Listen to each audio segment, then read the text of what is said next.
Devenir le roi des enfers n'est pas le nouveau rêve de Zoro.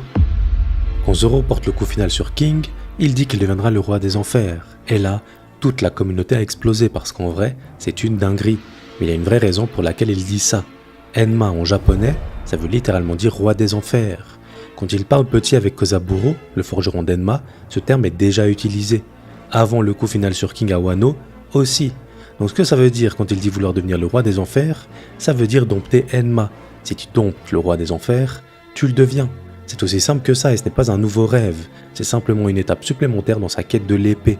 Et je vous vois venir, vous allez parler d'Oden. Oui, Oden n'était pas le roi des enfers parce qu'Oden, et ça me fait mal de le dire tellement j'aime le personnage, n'avait pas dompté Enma. Quand Zoro reçoit la lame, le père d'Oden, Sukiyaki, lui dit littéralement qu'il peut la faire passer au rang supérieur, en la rendant noire. C'est ça, dompter Enma. Et c'est ça, devenir le roi des enfers. Étant une étape de sa quête de l'épée, être le meilleur épéiste du monde est forcément au-dessus. N'hésitez pas si vous avez des questions sur One Piece, j'y répondrai dans les prochaines vidéos. Merci pour la force, ciao ciao.